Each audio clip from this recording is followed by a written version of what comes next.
Hey YouTube, how are you from Volcraft Nelson?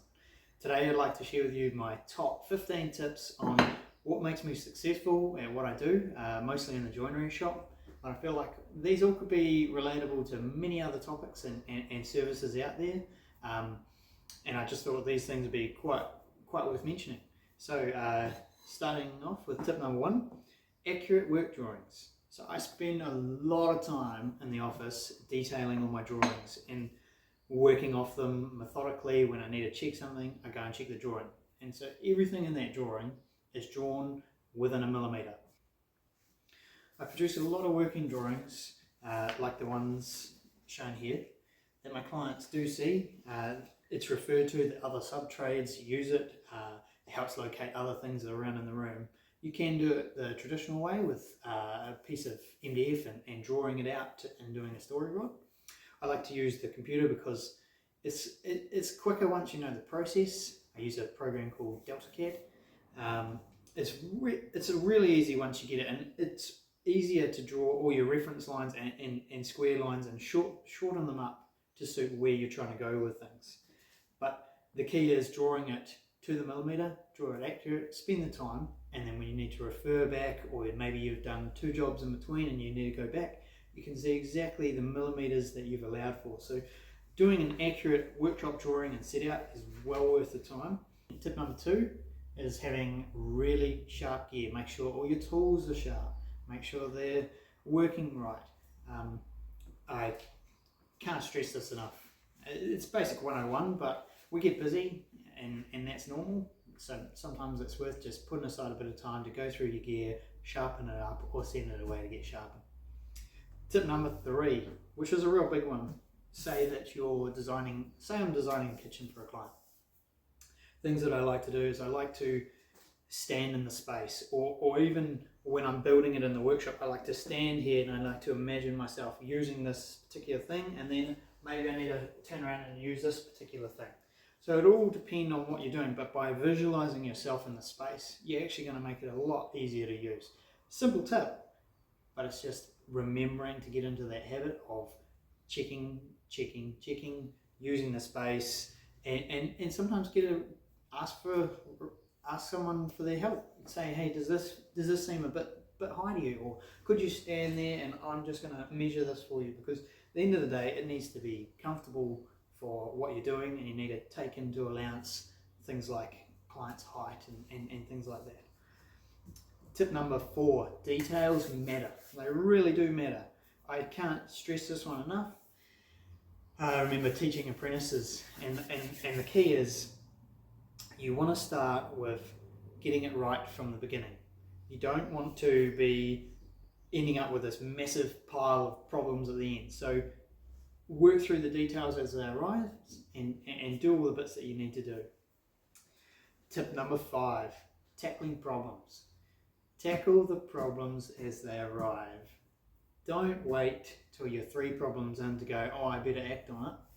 When you get the problem, do something about it, fix it. If you drilled a hole in the wrong place while you're making a cabinet, go and replace the piece. Or the edge tape hasn't come on right, go and replace the piece. Because at the end of the day, you're trying to build a perfect product or thereabouts, and so you need it to be, you don't want to get to the end and have 10 issues or 10 defects, because you want to be able to look that client in the eye and say, yep, it's a good product, I'd have that in my house. So that's tip number 5. Tip number 6, order all of the materials when you get the job at the start. As long as you you know they're the right product, order all the materials so that you have this big pile of products. You get yourself all ready and you start cracking into the job, and it's all here. You're not waiting on things, or at least if you've ordered something, it might give you a week before you actually need that item as you're processing the pieces before that. But get it in and it'll save you hold-ups in the long run. Tip number 7, be prepared on site. A lot of you spend majority of your time in the workshop and all your gear's here, ready to go. But when you go on site, you need to be prepared. You need to be prepared to put in a long day. You need to have preloaded things the night before, charged your gear, got the right gear. Think about what you're needing to take your lunch, all those things, because there's so much dead time and going around and on the day, oh, I need to go get some screws, or I need to go back here and I need to get this. Get it all prepared, and you actually, it's better with the client. The client say to me, how are you in and out of the house? Really happy with the time frame you've done it. And sometimes they might be a bit concerned on, the price, because you were in the house so fast. But I like to stress and explain to them that I spend extra time in my workshop making sure I've got things right, pre-assembling every component, going and getting those pieces, so on the day I'm in and out, and I don't actually interrupt the client's life any longer than it needs to be interrupted, because it's stressful. You don't have a kitchen, and the last thing you need is guys here at stupid hours, willy-nilly. You just want them to get in, get the job done, maybe come home from work and be ready to move to the next stage. Tip number 8, cut lists. So I try to take out repeatable things, and usually I used to write cut lists like everyone else on a piece of refill, and you'd be writing the same words over and over: end, bottom, drawer bottom, how many of, this is for what unit, etc, etc. So I went away and I made my own little cut list. And on this whole cut list, I can get a medium-sized kitchen all on this one piece of paper. I don't go filing through 5 different pages. I have lots of benefits, lots and lots of benefits. And it keeps it tidy, easy to read. It's easy to pass to another guy so he can work through that as well. Tip number 9, double checking as you go. So you've cut the material out, you've started assembling it together. Maybe you're making a set of drawers, and that set of drawers needs to be 600, and you have a couple of other cabinets next to it. And the next key, you've done all your carcass work. Next you want to do your colour board work, or use the next material, or order a bench top. So go through and check that everything measures up like it should. Add it all up as one big piece and check all of that, and you'll find that maybe you might have cut things slightly out on the saw, you might have been slightly big, or you might find another problem where you've actually done the old 100mm trick, or something really simple, but it's going to affect everything in the long run. So trying to nail out any potential mistakes earlier on before you move to the next material, so you can catch it, get it sorted, move on. Tip number 9, lists. I quite like making lists. Some people don't like it, but the key is to not have a million lists, but have lists that are short, sharp, and do what you need them to do. So anyone's project that I build in here, first tip is get a whiteboard. So I have these doors behind my workbench. I put my products inside, but I put the name of the client and anything that I'm thinking about at the time, or I've forgotten, or I need to order, or that's holding the process from continuing, or may stop it. I'll write it down on my whiteboard. And so while I'm working away, I'm doing my normal day-to-day stuff. As I'm moving around, constantly I'm seeing that. And so constantly it's reminding me that I need to do something about that, and that's going to make the job go smoother. Tip number 11, test pieces. Make sure you do test pieces. It's simple, it takes a little bit of time, but it actually will save you time in the long run. Tips could be as small as seeing how long the glue is actually going to take to glue, how you're going to clamp it while you're doing that. Are you going to have enough working time while it's like that? Is it going to expand? How's that glue going to affect your product, in a good way or a negative way? Maybe a hinge. Trying a different hinge or a different application to use it for, do a wee trial. Get some scrap pieces, do a trial. Finished product, how it's going to look, how it's going to actually be assembled once you've coated it. Maybe you need to glue coated faces together, so there might be another couple of steps in between that you need to do. Here's an example that I did on one of my recent kitchens. The client wanted to do a finger pull handle on their kitchens. So what I did was I did a wee trial and I proposed it to them, and then I did another trial that I liked the angles slightly different on, and just gave the client options, and you played around with it, and you tailored it to exactly what they wanted, or you were able to reach the, you were able to successfully achieve the job. Tip number 12, get things out of your head. So let's say I've just gone to a client's house and I site measured their kitchen and talked them through what they wanted to do, and I now need to come home, bring all that information, and I need to work it all out and produce some document of how I would fix their space and in a way that they want to see the space used. And so sometimes this is quite a big task, quite daunting. There's lots of elements to think about.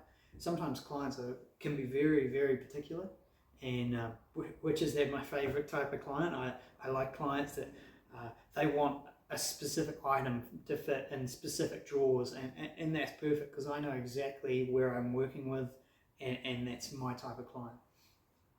But the tip that I have is go there, come home, do your initial office work and designing and drawing, and then I put it to the side.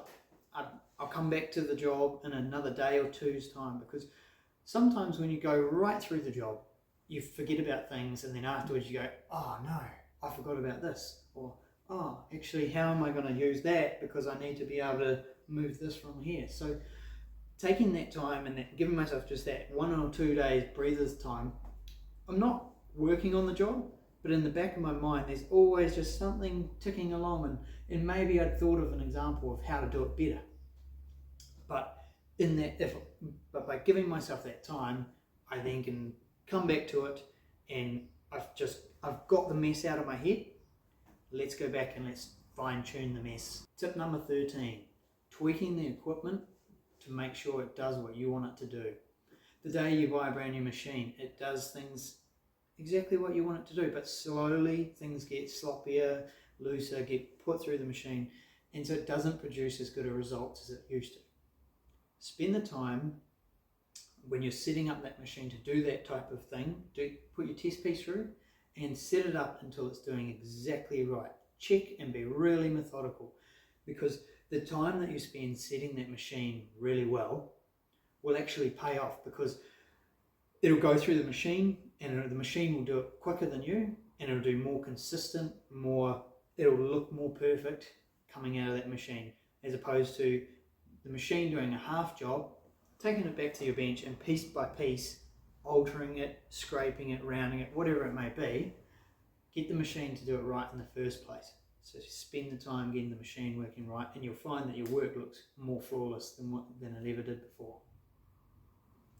Tip number 14. A lot of people tend to forget this one, and it does help.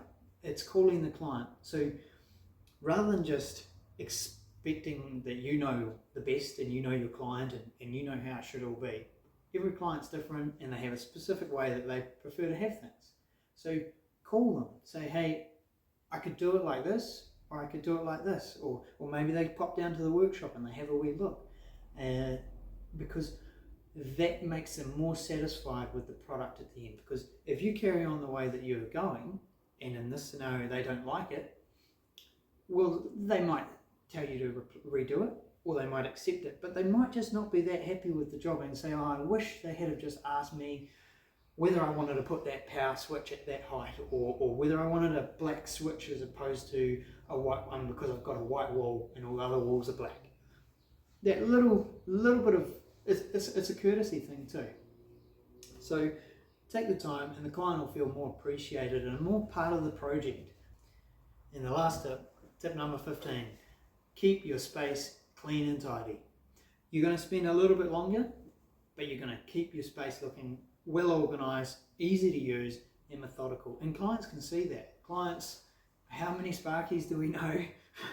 How many Sparkies do we know that just drop their rubbish on the ground? It's simple stuff, but the client does appreciate it, and it's well worth it, and it makes your job look better. So be that guy who tidies up after himself on site, or in your own factory as well. Anyway, that was my 15 top tips.